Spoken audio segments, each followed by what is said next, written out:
Today's podcast is brought to you by Audible.com. Get a free audiobook download and 30-day free trial at www.audibletrial.com/marku42. There are over 150,000 titles to choose from for your iPhone, Android, Kindle, or MP3 player. You lucky guys. And now, here's the show.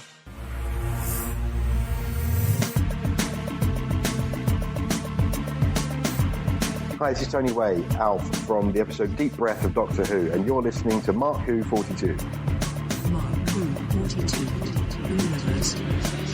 Thank you for joining us on Mark Who 42's WHOniverse, Doctor Who WHOniverse, that is. I'm your host, of course, Mark-Baumgarten, and with me as ever are Trish-Helm, Eduardo-m-Freyre, and Christian-basel. And we've got a special guest with us today from the world of Game of Thrones and Doctor Who. It's Mr. Tony Way. Hi, Tony. Hi, how you doing? I'm doing great. Awesome. I'm doing great.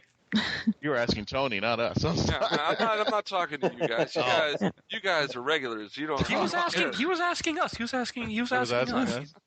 think that was to. How are you all? How are you? We're good. We're good. We're good. We're very good. We're very good. See, he was being nice to all of us. He was being nice, and I bad showrunner. Corner. No, I'm not going in the corner. Here. In the corner. Tony, for people who don't know who you are, can you tell us a little about yourself? I'm an actor based in London. I've started out in comedy years ago and have slowly sort of moved into all different types of acting and writing. But yeah, quite recently I've done lots of sort of sci-fi fantasy stuff. Weirdly, it sort of just happened, which is good because I'm a huge fan of all of those things. So yeah, I'm sort of living my dream jobs at the moment, which is pretty cool.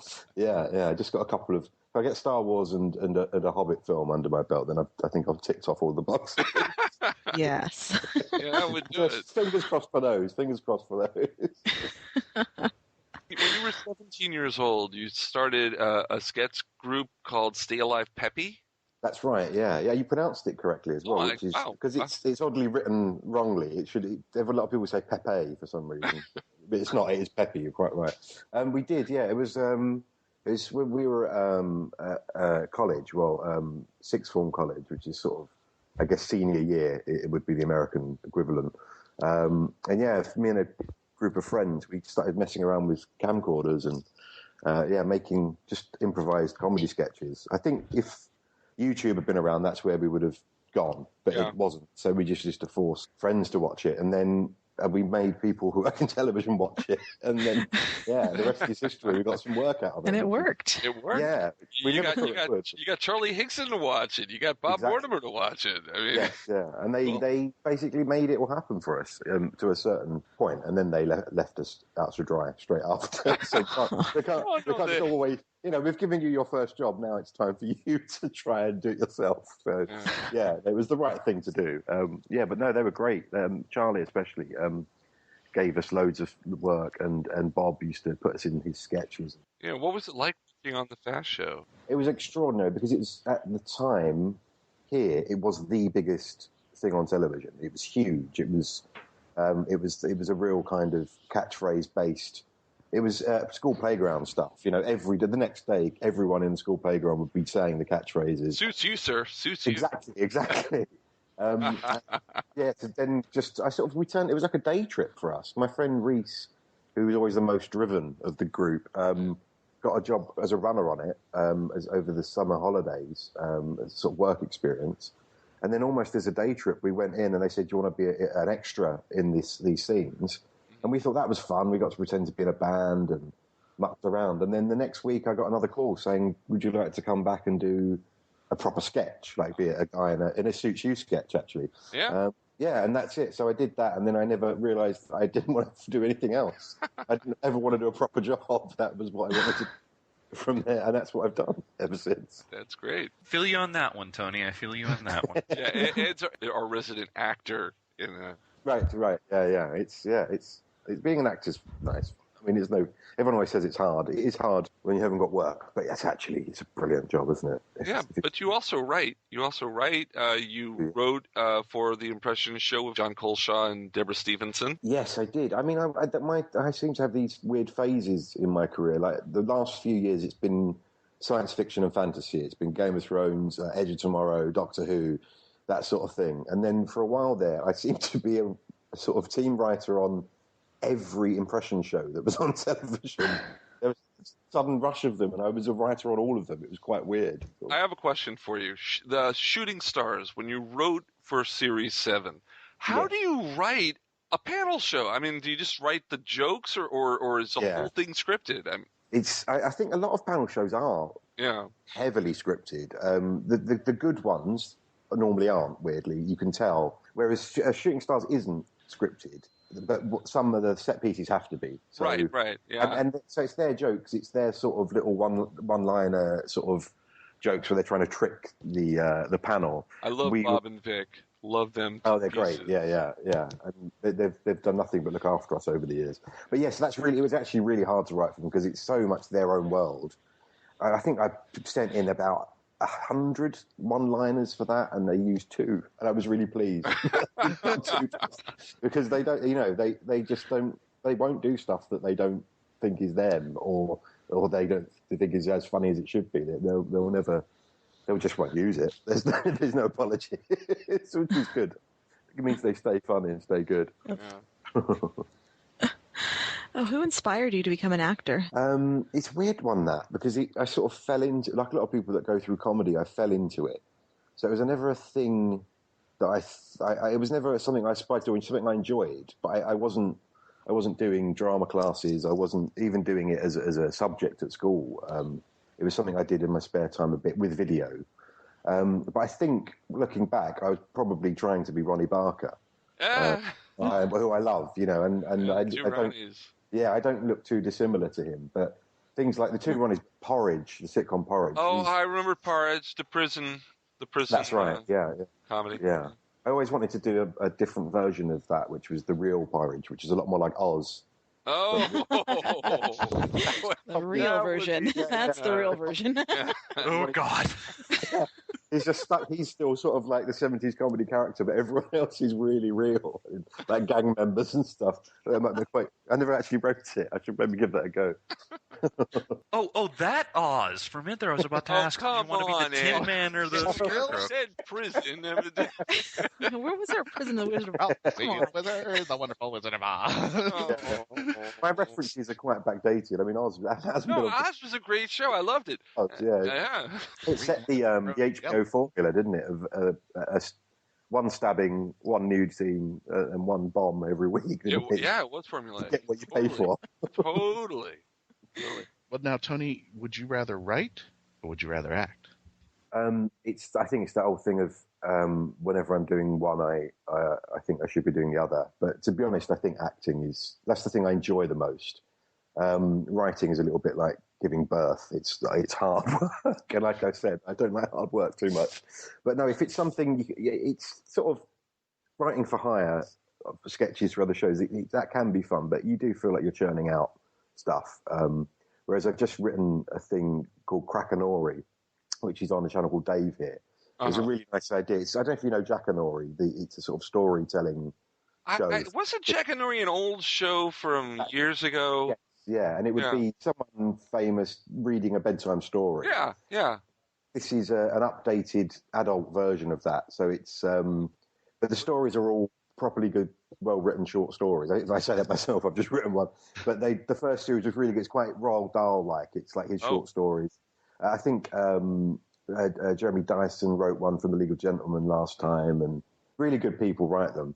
I've just written one of those, and that was a joy to write because I really enjoyed it. It was something that I got to write the whole thing, and it was just mine, and and that's coming out in about a month, I think. But so that was really good fun. That was not a chore. Whereas sometimes writing I find painful, and I never find acting painful, really. I just sort of enjoy it. I understand that because I'm a playwright, and I did write a play that was kind of a spoof on the time before the birth of Jesus. It was supposed to be a Christmas play, and the the angels who are supposed to find the shepherds to get them going up to see the birthing are misinterpreted, and they're trying to explain to them, by the way, you have to go up this hill and see the birth of Jesus, who is born of the Virgin Mary, and they're sitting there going, wait a minute, she's a virgin? But the play and the play was feeling like it was in the delivery room because it was on stage, and I was like, oh my God, these people are going to, are they going to laugh? Are they going to cry or anything like that? Well, it turned out they were a very highly religious audience. Right.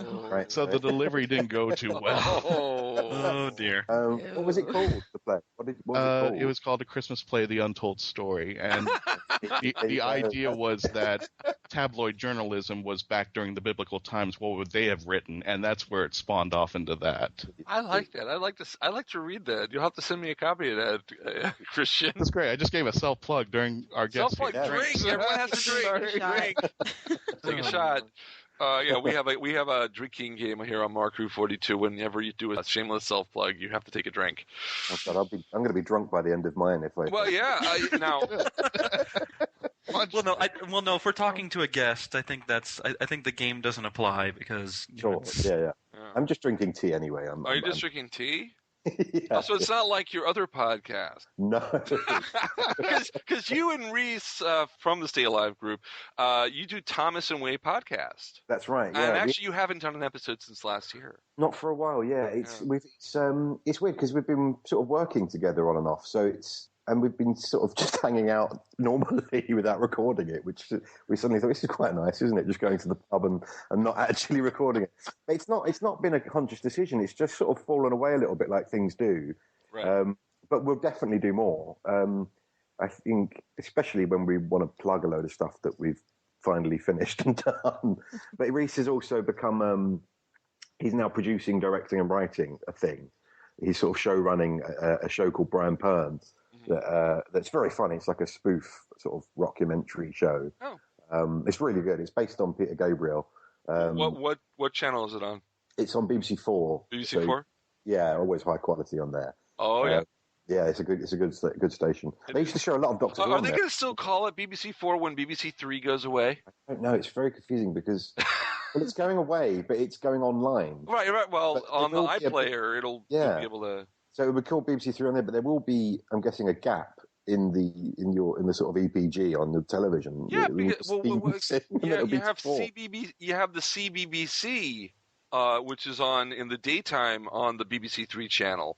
So is CBBC going to be all 24 hours or? So maybe it'll be CBBC 3. Man, that works. Works for me. It's confusing. The BBC is, it's great, but they nothing's easy there. Nothing ever just goes smoothly. BBC 2.5, The Smell of Fear. For all you Naked Gun fans out there. You say tomato, and I say tomato. You say BBC, and I say CBC.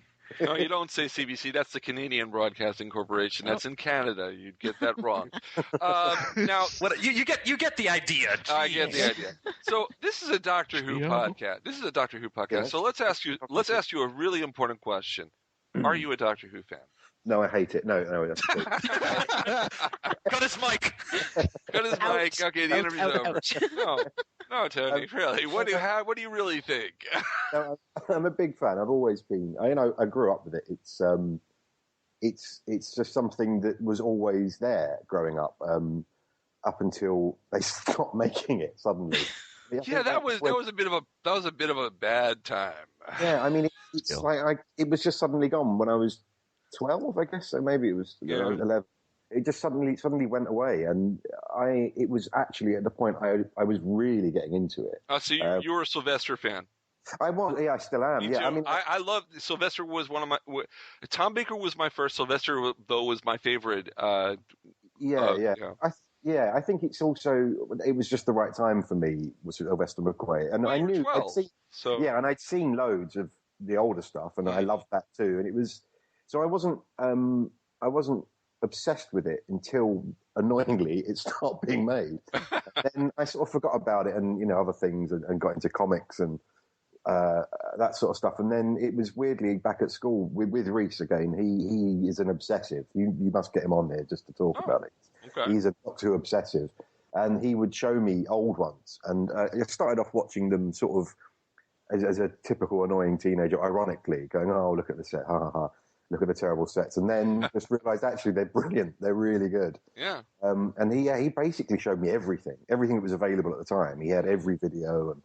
And then, so I got back into it via that. And, it was good. But it was good that I hadn't seen all of the early stuff then, because it filled that gap where there was no Doctor Who on TV. And it was all new to me. Tom Baker, all of that. There's so much Tom Baker stuff. And also, I always went back to the McCoy stuff. Like, I think Remembrance of the Daleks is probably one of my favourite stories. I love that. I love that one. It's got a bit of everything in there. It's funny, but it's got Unit. I always like it when Unit turn up, and it's got Daleks. Remembrance of the Daleks, it wasn't exactly a unit. It was because Unit didn't actually form until 1967. So it was. Okay. So it was countermeasure. It was at least that's what it's called on Big Finish.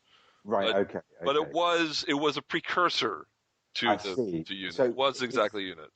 Because it's the way it's formed. I can never quite work out how Unit is formed. It seems to keep being reformed But that must have been what made it happen. The Brigadier was there and all of that. Maybe it was, Daleks in 60s London is what made them think we better build an organisation. I don't know. I don't know it well enough, the canon of it all, sort of. I'm sure you could fill me in. Yeah, we definitely could. Unit was United Nations, right? Yeah, it was United Nations Intelligence Task Force. The Brigadier, as first Colonel Lethbridge Stewart, was in Web of Fear, and then when the invasion... when the Cybermen came and invaded London, they had formed Unit with him as a brigadier because of the threat to Earth from aliens. So Remembrance of the Daleks was even because it took place in '63. It wasn't Unit yet, but it was regular army, but it was a special division of it. I get you. I understand. I'm showing my geekdom here. We really watched it. You're doing a Doctor Who podcast. This is the place to. There's a place. Doctor Who geek. This is it. Well, I think the real geek out for that whole episode was Sophie Aldred taking a baseball bat to a Dalek. I mean, that was the whole reason why we geeked out on that episode. And the Dalek going up the stairs. Yes, exactly what I was about to say. Yeah. Well, no, and of course, Sylvester talking to Davros and the whole thing of, crush the lesser races, unlimited rice pudding, etc., etc., etc. Yeah. Okay. I love Davros. I actually got to work with the Brigadier years ago. What a lovely man he is. Nick Courtney. Nick Courtney. Yeah, what a great guy. Yeah, it's sad. Yeah, sadly he passed away, but he was lovely. He worked on a very funny. He worked on a Lucas and Williams thing, the Little Britain guys. Mm-hmm. Yeah, like an early precursor to that, and he had some good stories. They were good stories. Vic and Bob. I was talking about Bob and Vic before, and you were actually on Randall and Hopkirk Deceased with Tom Baker. Yes. Yeah, you were the second Hammer of God. That's right. It was, which was a right wing sort of fascist terrorist group. That was run by Simon Pegg, actually. He was the leader of the gang. Reese and I were in there with some other guys. The son, actually, it's the son of one of the original actors of the original Randall and Hopkirk Deceased, is also in that group. He's an amazing musician, actually. It's my first of many screen deaths. It's my first ever one. I get an arrow in the back. And which, of course, brings us up to Deep Breath, where Alf has a little eye problem there. You think the dinosaur is fake because your eyesight is so well. Maybe if you said, that's a real dinosaur, I believe it. My eyes suck. Maybe it wouldn't have happened. Pushed by my own petard. You gave him a gift. Yeah. How did the job come about? Well, I've worked with that was directed. The first two were directed by Ben Wheatley, who I have worked with many times. He going back to he used to work in TV comedy as a writer and an editor and a director, and then he made a film called Down Terrace for £15,000. in 9 days and made a feature, and it's very good. It's like kitchen sinky sort of comedy, very dark comedy about crime family, but not, it's not The Sopranos. It's a really sort of low key family, but with issues. And then I've just sort of been in his things. He's a friend, I've been in his stuff, a little part. So Sightseers was another one, and I've just done a High Rise as well, which he's filming at the moment. So it was via him, basically. And I know Mark Gatiss a little bit from his comedy days. And they just sort of, I said, do you want to come and do it? And I said, yes, straight away, before I'd even... they said it was a small part. I said, that's fine, I don't care. I want to do it, please. Can I just come and do it? So that happened. And Ben's very good. He often uses a lot of the same people, like Peter Ferdinando, who played the half-faced man in Deep Breath. He's in a couple of Ben Wheatley films. He's also going to be in High Rise as well. And Michael Smiley, who was in the Dalek episode, he's in nearly every Ben Wheatley film as well. So he loves to use his core cast of people. Although in his new film, he's got Tom Hiddleston, Luke Evans, and Sienna Miller. So he's moving up in the world a little bit. You mentioned Mark Gatiss. Did he have anything to do with you getting the part on Sherlock as the prison warden in Reichenbach Fall? I don't know how that came about. Once again, it was that one, because weirdly, I didn't really meet any of the main guys on that. Right. Although I went, because I know Martin from way back, from the Ali G film, which we were both in. So the only person I really met who's a regular, or even a regular person that works on that, was Martin, because I just went and had dinner with him. Oh. But once again, it was the same. They said it's one line. Like, they sort of sent it to me as if, like, you won't do this, will you? And I said, well, I'll do it. Yes. You're an actor. You'll do it. Also, I did think, like, maybe I could hold on and I could get a better part down the line. Right. And then I thought, Sherlock, I make like 4 a year. It could stop at any minute. It's always so tentative. So I might never get this chance. So I just jumped in and I just tell everyone it's a cameo. That's the way to do it. And go, I'll get a cameo. But that's, yeah. You were also, back in 2004, you were on my favorite soap opera in the world. EastEnders. You were on EastEnders. It was. Everyone. That's like, it used to be The Bill, which is a cop show, it's the rite of passage for every actor in England. You have to do an episode of The Bill or an episode of EastEnders or Casualty. Yeah. Casualty definitely is one of the ones that everyone does. Yeah. Casualty, if you go on IMDb, you see an actor listed 7 times for Casualty, all different characters, all from a different year. They just. But you were only on 2 episodes from what I found on IMDb. That's right. Yeah, I was. I turned up. I don't know how well you know the show. I turn up. I basically am in the show to get fired. Mm-hmm. So they needed a story. I don't think they really wanted to fire. I get fired from the chip shop. Oh, by Ian? Ian fires you? Oh, no, that is so cool. Because he's a big Doctor Who fan. The actor who plays Ian is a big Doctor Who fan. Yeah, and so I just turned up. Basically, from nowhere, suddenly this guy, was running the chip shop. You go, well, I've never seen him before. And then I get, within 2 episodes, I'm fired. Just so that they can all be left in you can be left without cover for the chippy. There you go. God, I forgot I was in that show. You forgot well, we're here to remind you. We're here to remind you. Yeah. This is your life. Let's go down your IMDb right now. Get everything. I love EastEnders. I've been watching. I am behind. I'm up to Ian's daughter getting killed, and that's where I'm left. So I'm like in April of this year. I'm so far behind. Quite far behind, yeah. Yeah, I gotta. I have my ideas of who killed her, but I don't know yet. And you also have an idea to put a spoiler on this section, right, Mark? No, there's no spoiler because that happens in April. Yeah. That's not okay. But you think you're the only person who needs to catch up? Dan Harris, if you were listening, I think you already knew this. So okay, that's okay. We're covered. We don't need a spoiler alert there. Do people catch up with EastEnders though? I'm not sure. Like April to now, that's 4 episodes a week. It's a lot. Well, it'll take me a while. It'll take me a while. I'll always be behind because I felt behind. Well, I suggest you press reset on it and just start watching now because I've watched it on and off since then, and you really haven't missed. No.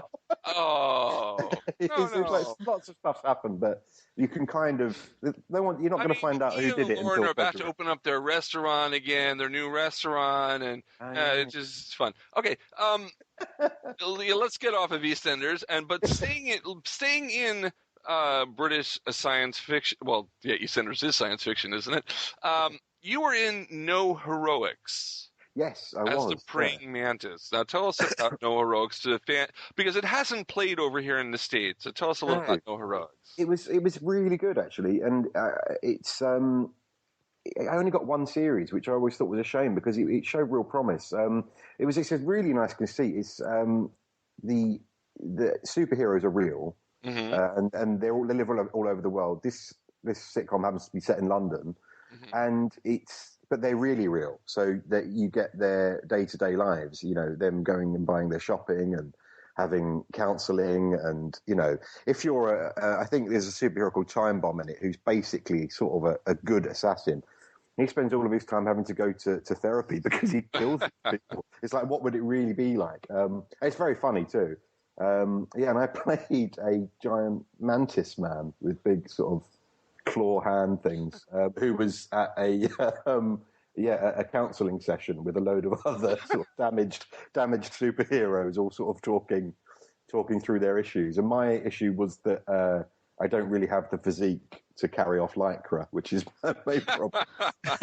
But it was really good. And the Drew Pearce, who wrote it, actually has gone on to do the real thing. He wrote Iron Man 3. He wrote, I think, the Pacific Rim. I think he did a pass on. He's just written. He's writing or just written Mission Impossible 5 as well. Oh, so he's gone. Mission Impossible 5. Sorry? They're making a Mission Impossible 5. They certainly are. I've been trying to get a part of it. But no. Tom Cruise needs a good movie recently. Well, you were just in Edge of Tomorrow with Tom Cruise. Yes. Oh, yes. Yeah. Just the DVD is out in October the 7th. Just remember. Oh, so we just missed it. So it came out October the 7th. It came out on October the 7th. Yes, yeah. Of course. So run out and get it, because Tom Cruise is well, I don't know. But it's actually very good Edge of Tomorrow. It's been slightly your side of the pond maligned, but the rest of the world sort of dig it. It's actually really good. It's a lot of people just haven't seen it. I don't know. I haven't seen it. I hate to say it. Well, I haven't seen it either. But I do hear that it's actually better than a lot of people think. So yeah, I may have to dip my toes in. The thing that I think didn't come across from the advertising is how funny it is. It's like really quite darkly funny. It's about Tom Cruise dying over and over and over again. Yeah, see, now that sold. Sold. Trish, let's put it on the Netflix. Groundhog Day 20. See, I think people want to see Tom Cruise dying over and over again, but not for the movie reasons why Tom Cruise is dying. That's how the director Doug Liman sold it. He said, if you love Tom Cruise, you'll love this film. If you don't, you get to see him die 1,000 times. When I saw the trailer, I thought, it's like a video game. You play so far and you die. You go back and start at the checkpoint, but you've learned more and learned not to go down this hallway or down there, and you die again, and then you've learned more, and that's what it seemed like. I'm like, this is like a video game. That's actually funny, Tony, that you mentioned that, because there was a movie, I think it was The House of Wax, and the big promo line is, you see Paris Hilton die, and I said that is the only reason why I went and saw that. That's the only reason I rented that movie and watched it so I could see her die. I am shallow. Thank you. Of course, hey, can we get Edge of Tomorrow 2, the Konami code? You don't want to give him 12 more lives? Come on. Well, no, but it would be fun trying to see him memorize. Wait, is it up, down, left, right? Oh, no, it's right, left, right. Oh my God. In the middle of the scene, he's in a big tower. He opens up his mouth, and this big crack in the sky comes out, and all this little light shimmering coming down goes right into his mouth. I don't get that reference. Time of the Doctor. It was the crack. How we got more lives. They're asking you, Doctor Who. We'll be back with more of Tony Way here on Mark Who 42's WHOniverse on Krypton Radio. Attention all Whovians! While you're waiting for the new episode of Doctor Who, start your own adventures with a book from Mark Who 42 Books. They carry unique and rare books at affordable prices. Visit Amazon.com/shops/MarkWho42. That's Amazon.com/shops/MarkWho42. Mark Who 42 Books. Set your imagination free into the Whoniverse. Movie Week in Review is the Geekcast Radio Network's weekly movie podcast. Steve and Mike take a look back on their favorite films and give you their thoughts. They also bring in co-hosts at times. If you are a movie buff, listen to M-Wire only on geekcastradio.com.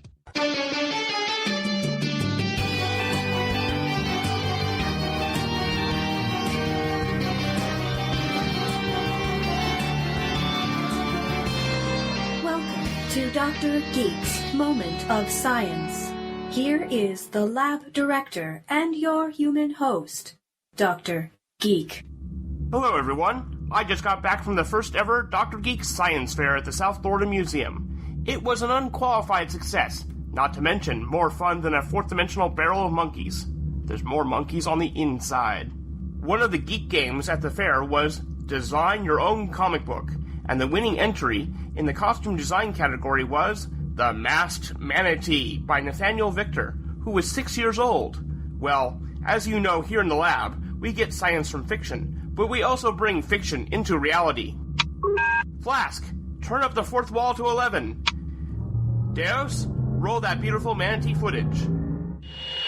Join us now as we return to those thrilling days of undersea adventure. When last we left our heroes, the mild-mannered Snooty McSnoot and his longtime friend and companion, Sarah Seahart, were in the museum library investigating a series of mysterious disappearances. Snooty, look at these photos of the marina. See the bite pattern on the side of the pier? Good heavens! The creature that attacked the marina must have a mouth at least 10 feet wide. No wonder the boats are disappearing. Something is eating them whole.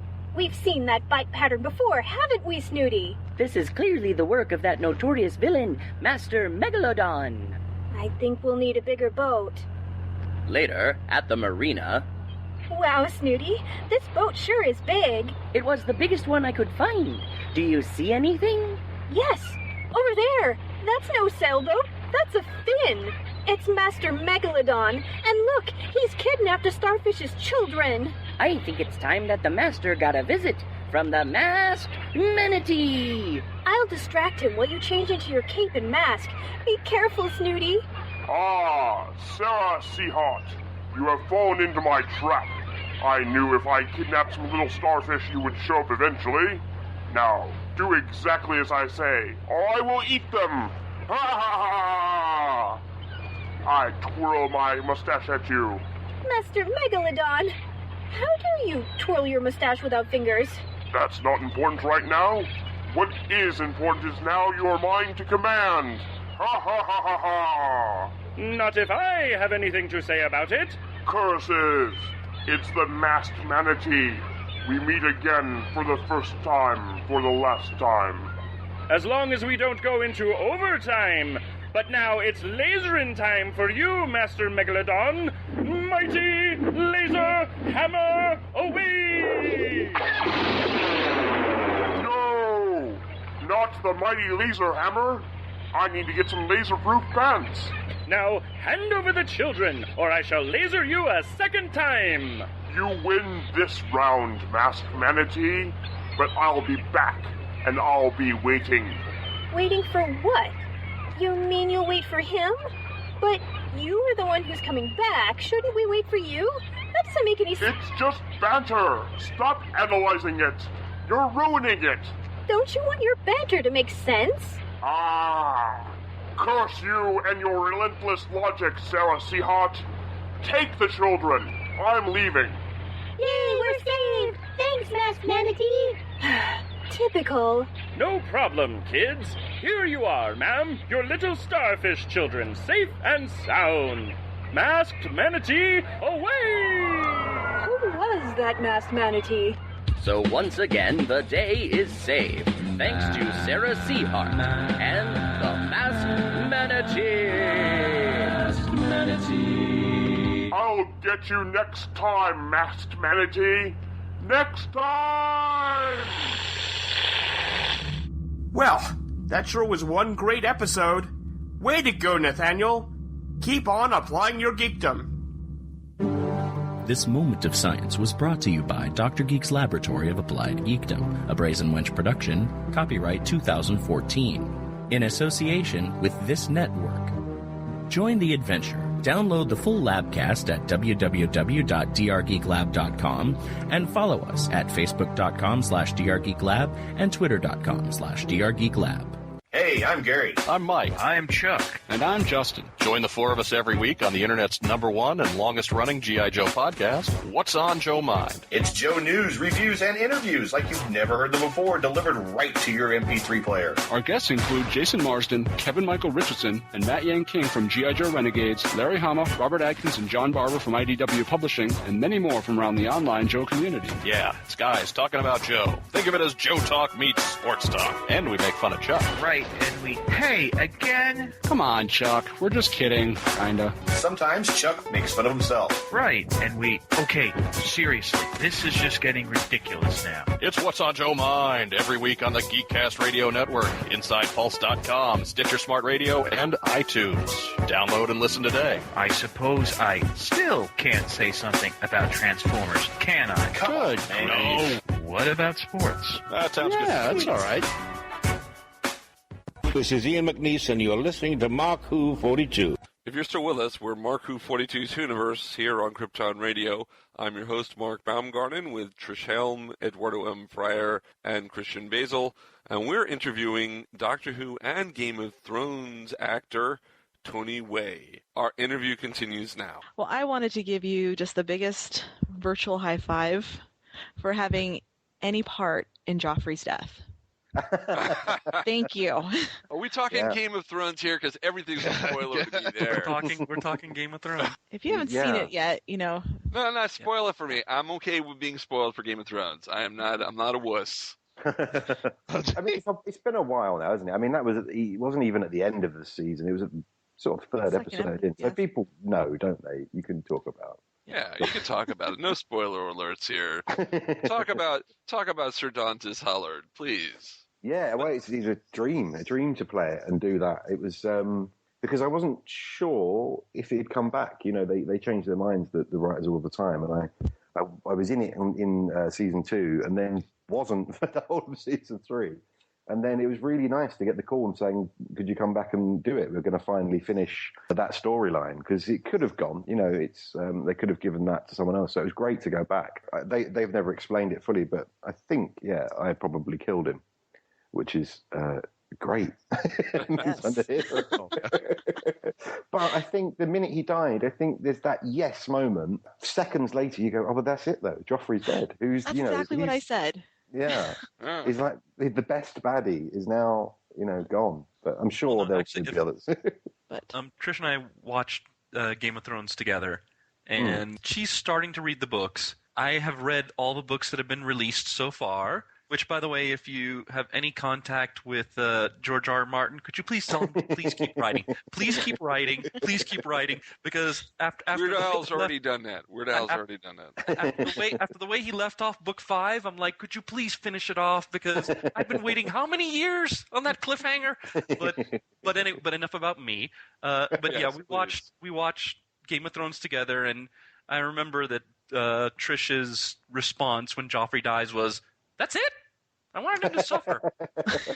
Yeah, no, I know what you mean. I mean, it's a poisoning, isn't it? I mean, the only thing that you could have done, I guess, is have the effect of the poisoning do something horrific, like make his head explode or something like that. Ooh, that was...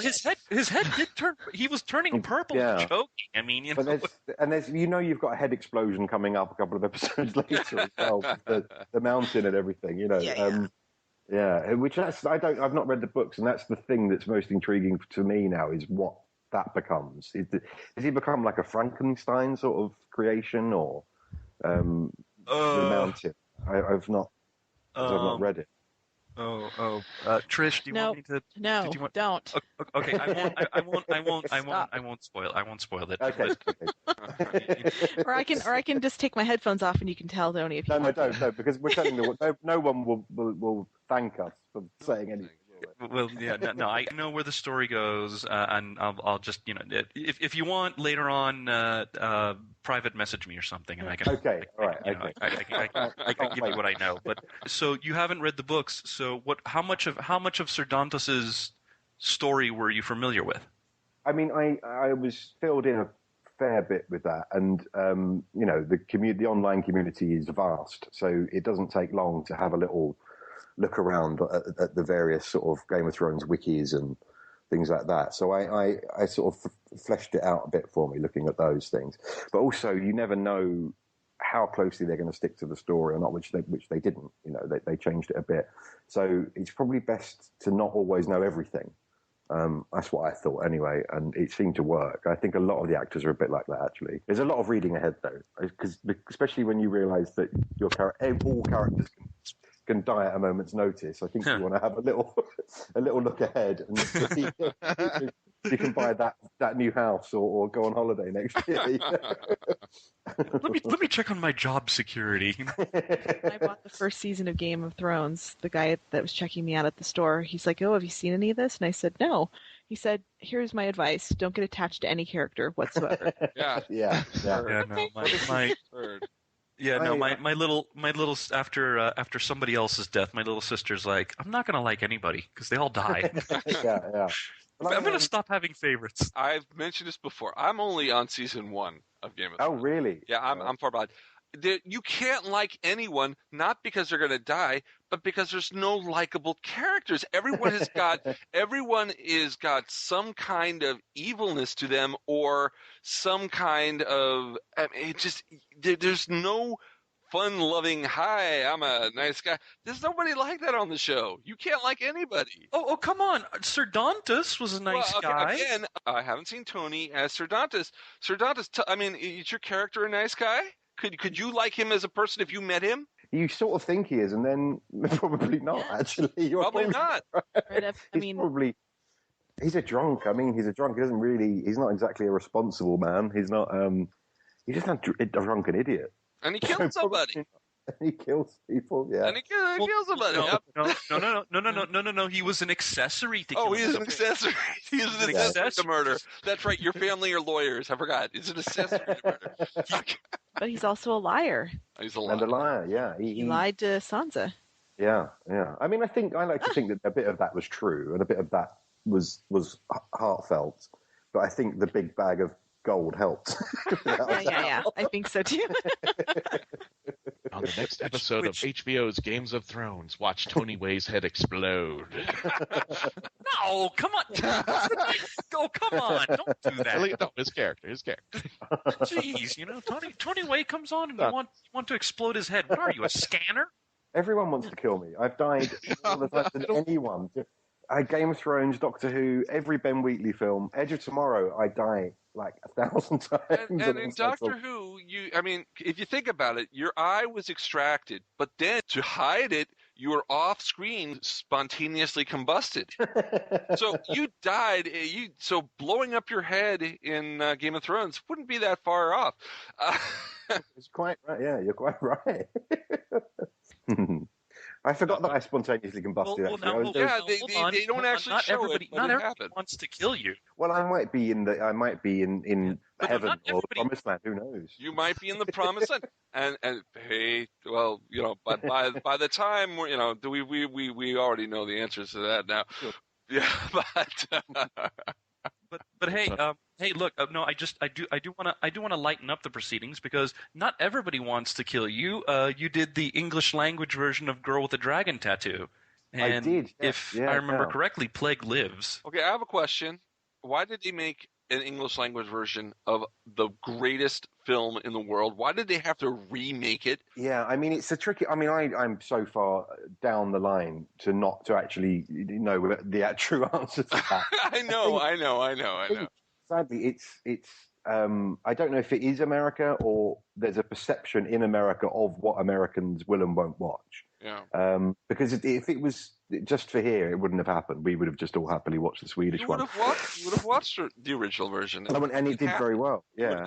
But the thing is, I think actually Fincher did a really good job with it. It was probably just a little bit too soon after the original, because I think if it had been, it's still out there.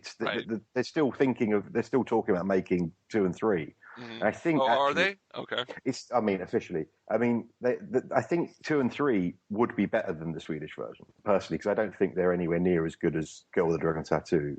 The Swedish Hornet's Nest and The Girl Played with Fire, I don't think are quite as good. Yeah. Doctor Who. Now, the scene you were only with the Clockwork Man. So, what was his name again? Your friend? He's Peter Ferdinando, yeah. Peter Ferdinando. Did you get to meet Peter Capaldi? You know what? I thought I wouldn't, because I knew my scenes weren't with him. But then they said, actually, we're going to do, this was like a month before, it was sort of, I filmed straight after Christmas, like in the new year, before Christmas, almost as a Christmas present to me. Right. They said, we're going to do a big read-through, a big table read. Mm-hmm. So in London, there's they use this great big church hall for all the good table reads. Right. And I've never been to a table read with so many people there. It was insane. There must have been 100 people in the room. Right. All just to watch Capaldi be Doctor Who for the first time. And I don't know if you've been to any table reads, but the first thing you always do is the producer, so in this case Moffat, says, we'll just go around the room, everyone say your name, say your job. So you go around, and I'm Moffat, I'm the showrunner, I'm so-and-so playing, I'm Tony Way playing Alf. Right. And the last person they got to was Peter, and he couldn't do it. They got to him, and he just couldn't do it. He looked down, he was smiling. And Stephen Moffat just said to him, look, you've waited to say these words, just do it. And he just sort of stood up and said, my name's Peter Capaldi, and I am the Doctor. And he just got this huge round of applause. Wow. Genuinely a proper moment. He was so excited, to the point where he just couldn't quite bring himself to say it out loud. And then I got to hear, the first 2 scripts in full. It was great fun. So yeah, I did, and he was lovely. What a really nice guy. Yeah. And extraordinarily excited to be being Doctor Who. I don't think it could have gone to someone who wanted it more than him, really. You've done a lot of work, and do you have any projects coming up that we could talk about? Yeah, I've just completed a couple of movies. I've just done a film called Trespass Against Us, which has got Brendan Gleeson in it and Michael Fassbender. And it's about travellers, a family of gypsies in England. It's really good. And that's a sort of very dark comedy. It's erring on the side of dark drama to comedy.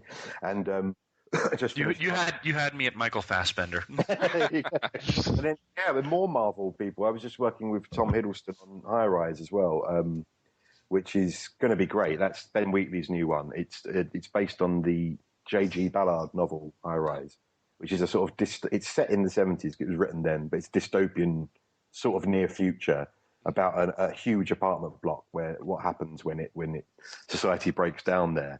And that's got an extraordinary cast. It's got Tom Hiddleston, Luke Evans, Sienna Miller, Jeremy Irons. Oh, I love Jeremy Irons. Yeah, and Peter Ferdinando again, because Ben likes to keep his people in there. Does he get to have his whole face in this one? Yeah, that'd be a selling point. I think the next time he was in one of his films. Yeah. I didn't recognise him when I turned up on the set for High Rise. This guy was just over the other side of the lot, just shouting at me, going, Tony, you're right. And I went up to him and he went, you don't recognise me, do you? And I said, oh my God. And I realised it's because the last time I saw him, he had half a face. Exactly. Like green face last time I saw him. So, yeah, I barely recognise him. But he transforms, that guy. He's amazing. He's everything he does, he looks like a different... so they're both coming out, and I'm doing London Film and Comic Con as well on the 18th of October. I did that already on the 18th. Oh, that's good. How was it? Was it good? Timey-wimey. Great to meet everyone. That's my first. So yeah. It was your first convention in October. Yes. Yeah, to be booked for. Yeah. Be booked for. Oh, so you've actually gone to conventions. I've been to smaller ones around the place, but it's the first one I've ever been on the other side of the tables, as it were. signing, and that should be fun. You should. I mean, they should get you for Game of Thrones conventions too. Did they have those? Yeah, I think so. I think they here they tend to all sort of be bundled in together quite a bit. Right. There's a huge Doctor Who ones out in Cardiff. That I think still it's not purely Doctor Who, but that's mostly Doctor Who. Yeah. I think they call their conventions the Red Wedding Con. Yeah. Oh God. See, now, if we were scared of spoilers, you'd have to spoil. That was spoiled for me. I didn't know anything about a red wedding. I didn't know there was any such thing. I don't know what a red wedding is. So where have you been the last 50 episodes? I did not want. I'm so far behind on it. I've got a lot of things to watch, including our episodes. Netflix. But Netflix, yeah. If I didn't have a job, I could sit and watch Netflix all day, but it doesn't work that way. After you get home from work, man. After you get home from work. I was reading about the job. I can't remember quite the title of it, but it's the people that just watch Netflix is their job, and they log. They don't even have to review the show. They're encouraged not to say whether it's good or bad. All they do is write, it had a dog in it. Do they get money? They get paid to do this. Wow, I want this job. I want this job. We're going to get it. Right. Oh, me too, man. Send me that job. Totally. Mark, I hope you don't mind. I'm giving you my 2-week notice right now. In fact, it might be by my 2-minute notice at this point. But you're literally, all you do is you're logging words onto the algorithm, onto the program. I would totally do that. That's totally my kind of job. Yeah, extraordinary. You don't even have to have an opinion. You just have to say, orange is new black, doesn't actually contain oranges, is set in the present. That's all you have to do. It's about 20 keywords, and then you move on to the next series. You get to go, I want this job. Yeah, I mean, it can't pay well. Oh, Hercules. It's neither legendary nor a journey. Discuss. I'm a little verklempt right now. Going back to what we were saying about Game of Thrones, I just give people the same warning, which is if you're in any large gathering and the Rains of Castamere starts playing, find a reason to leave the room. Oh, geez, well, I need to go to the bathroom. I'll be right back. Oh, God, I left my phone in the car. I'm going to go get it. There's probably somebody already in those both places, man. We're talking the Red Wedding episode. Obviously, I wasn't in on that season, so I knew nothing about what was coming up. Right. Having not read the books either, I knew something was going to happen. But going on to Facebook and Twitter that night, it was like an actual event had happened, like a disaster. The way people were talking about it, people were genuinely shocked. I was looking at going, it's like there's been an earthquake or something. People really got to them that episode. It was extraordinary. Yeah. Yeah, it's fun to watch the reaction videos on YouTube. Sure, yeah. Those are funny. I mean, has anybody recognized you from your Game of Thrones work? Yeah, quite a bit. Weirdly, the thing I get recognized for is something that I did donkeys years ago, which was space. Yeah, yes, you played a Paperboy. The Paperboy, because I think it was a certain age of students loved space when it was on in the 90s. It was a classic. I think that they all probably sat in their student dorms, I don't know, smoking whatever and drinking. Yeah, and just much. Watching it over and over and over. So every image in space is imprinted on their brains. So weirdly, I get recognised for that an awful lot, even though I was in only a guest part in one episode. But yeah, I do. Yeah, I've been stared at quite a lot by children ever since Doctor Who was on the other day. Well, a lot of children just sort of stopping in the street looking at me while their parents try and drag them on. They don't say anything. I just sort of wave. Wow. Mommy, his eyes are still in his head. What happened? Yeah, something's wrong. It's not right, Mommy. I thought his eyes were gone. What are they there for? I'm scared, Mommy. Scared. Yeah, but I think around when you walk around those playgrounds now, you should just wear those things to cover your eyes. I don't think it's that the kids would cry. I think the kids would probably walk over and go, "How'd you get your eyes back?" That's probably yeah, probably. How'd you get your eyes back? And if anything, I mean, Tony, you're free to use this. Just say, "Oh, I went to a special doctor who got me new ones." Yes, special doctor. I got you. I know what you're saying there. No. You should just have glass eyes in your pocket, ready to pull out at any moment. That's a very good idea. Yeah. Come on, if you really want to make them believe, make them believe. Nice, Christian. Here I am thinking, he could have he could make the kids feel better that he's all, look, kids, I'm all right, and you're giving the kids nightmare fuel. Nice, Christian, nice. Doctor Who is nightmare fuel. Yeah, you're supposed to get nightmares from Doctor Who. That's the point of it, isn't it? That's nice. Behind the sofa, behind the couch, yeah. Going back to the Sylvester era, I don't want to. I'm scared about showing Trish the greatest show in the galaxy because she's not a fan of clowns. Yeah, well, that's the one then. But you totally show her and scare her. No, it's good to scare her. My advice, Ed, show it to her, but be there to hold her. Just keep her. Just when she jumps. Okay, and then she'll kill me in my sleep for. That's always a possibility. Other things could happen. Well, Tony, I want to thank you very much for being here on Mark Who 42's Whoniverse. Oh, you're very welcome. It's been a pleasure. Yeah, we had a great time interviewing you. And we can't wait to see you in future shows and movies and just out there. Oh, yeah, you won't have to wait long. I'm in everything. You're in everything. Yeah. I spread myself out. Now, to unspoil it, could you be back in Game of Thrones? I mean, no, I don't think so. I mean, I could be back in Game of Thrones. I guess I could be a White Walker. I could come back as a zombie. Yes. That's possible for everyone, right? Okay. Mark, we got a new hashtag we need to spread out. Hashtag ser-dontos-White Walker. Hashtag ser-dontos White Walker. Okay. So anyway, thank you very much, sir. We got to spread this. Thanks very much for having me. You're welcome. Ladies and gentlemen, Tony Way.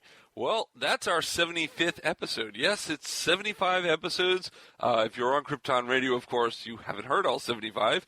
Why don't you go back and listen to them? You go to mark-who42.net or iTunes or Stitcher Radio, and you can listen to our old shows there. Don't forget to go to our Facebook page, Mark Who 42's Whoniverse, tweet us at mark-who42, and listen to us and comment on us on the mark-who42.net site, as well as FloridaGeekscene.com and GeekCastRadio.com. We are everywhere around the Whoniverse. So until next time, when we review the final 2 episodes of Series 8 of Doctor Who, this is Mark Baumgarten saying so long. Mark Who 42's Whoniverse has been written and presented by Mark Baumgarten, Patricia-Helm, Eduardo-m-Freyre, and Christian-basel. This show was edited, produced, and directed by Mark Baumgarten. If you have worked on Doctor Who or are working on a project relating to Doctor Who and want to be on our radio show, please email our media relations director, Christian-basel, at mark-who42media@yahoo.com.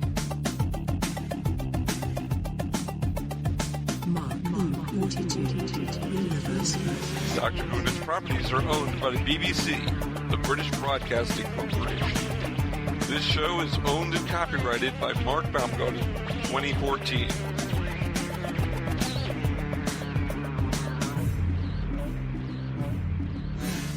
You're listening to Krypton Radio.